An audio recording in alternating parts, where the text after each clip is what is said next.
Hey guys, welcome back to another video. और आज हम कुछ एक और फैक्ट जानने वाले हैं कि पेपर का जो शीट है वो फॉल क्यों करता है स्लो जब उसे बॉल में क्रम्पल करते हैं। ठीक है, तो ये भी मजेदार फैक्ट है। कॉम्पिटेटिव एग्जाम के बेसिस पे, टर्म वन एग्जाम, किसी भी एग्जाम में पूछा सकता है फैक्ट।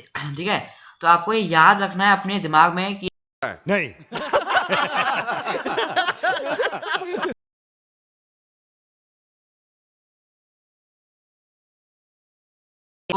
तो थोड़ा सा वुस्ट करके स्टार्ट करते वाह क्या सीन है, वाह क्या सीन है। हैं। ठीक है, तो इसका रीजन है क्या है? इसका रीजन है कि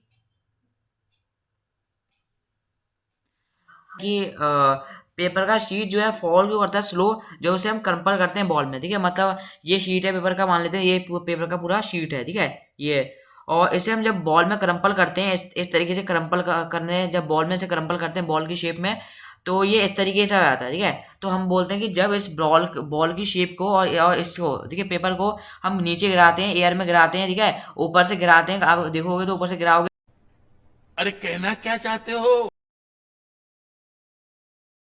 तो ये चीज जल्दी गिर जाती है। ये वाली जो मतलब पेपर जो है, मतलब जो कि बॉल में क्रम्पल हुआ है, वो जल्दी गिर जाता है।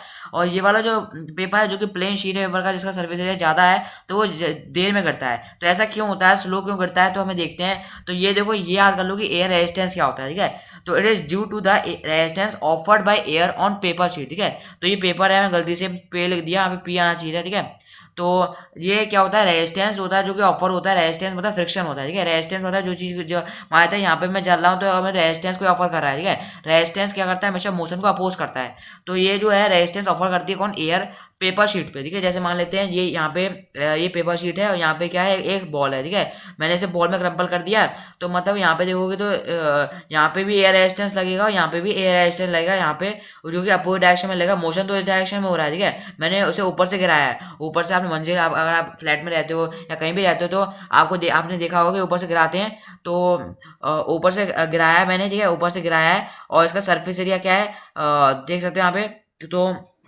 यहाँ पे क्या है कि यहाँ पे एयर रेजिस्टेंस ऑफर हो रहा है इस डायरेक्शन। ठीक है, यहाँ पे क्या हो रहा है, हम नीचे गिरा रहे हैं इस ऑब्जेक्ट को, तो यहाँ पे एयर रेजिस्टेंस इस डायरेक्शन ऑफर हो रहा है। अबे एयर रेजिस्टेंस कम लग रहा है, ज्यादा लग रहा है, इसके बेसिस पे क्या होता है कि वो स्लो या फास्ट करता है। ठीक है, वैसे हम जब एमसीक्यू सॉल्व करेंगे तो हम एयर रेजिस्टेंस को नेग्लिजिबल मानते हैं। नेग्लिजिबल मतलब बिल्कुल नहीं मानते। ठीक है, वो इससे आपको सॉल्व करने में दिक्कत होती है, इसलिए हमने माना ही नहीं है। ठीक है, तो इसलिए ये याद कर लो कि लार्ज सर्फेस एरिया जब होगा जब उसमें एयर फ्रिक्शन ज्यादा लगेगा। तो यहाँ पे देखो सर्फेस एरिया कितना ज्यादा है। ठीक है, सर्फेस एरिया मतलब होता है जो कि लेंथ और ब्रेड्थ का एरिया जो होता है उसे बोलते हैं सर्फेस एरिया। ठीक है, तो सर्फेस एरिया यहाँ पे ज्यादा है, इसलिए यहाँ पे क्या है, एयर फ्रिक्शन ज्यादा लगेगा। एयर फ्रिक्शन मतलब एयर रेजिस्टेंस, और सर्फेस एरिया यहाँ पे क्या है, कम है, तो फ्रिक्शन यहाँ पे कम लगेगा। फ्रिक्शन कम लगने की वजह से वो जल्दी गिर जाएगा। यहाँ पे फ्रिक्शन ज्यादा लग रहा है तो वो लेट में गिरेगा। ठीक है, यही था हमारा वो, कि इसमें यही बोल रहा था कि पेपर जो शीट जो है पेपर का, वो स्लो क्यों फॉल करता है जब उसे हम, और देन, ठीक है, then when it is compelled into a ball. ठीक है, इसमें देन आना चाहिए था, मैंने गलती से देन ही लिखा।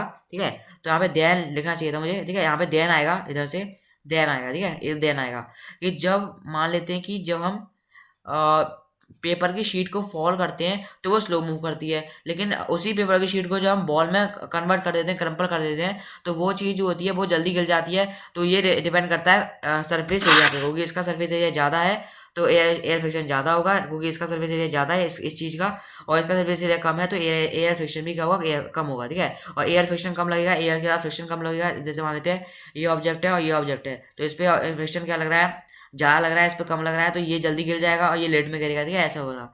तो इसलिए मैं आशा करता हूँ समझ में आएगा, बहुत ही सिंपल था। तो दैट्स सिंपल, बहुत ही सिंपल था, ये करते रहना। ठीक है, तो बहुत सिंपल फैक्ट था ये। ठीक है, बहुत ही ज़्यादा कॉमन फैक्ट था जो कि हम जानना चाहिए, क्योंकि अगर हम ग्रेविटी के बारे में पढ़ रहे हैं आप। ठीक है, तो ये चीज़ आपको फिजिक्स के फैक्ट जानने चाहिए, बहुत ही मजे आते हैं फैक्ट जानने में। मुझे तो पता ही नहीं था। वाह वाह वाह वाह वाह वाह वाह वाह।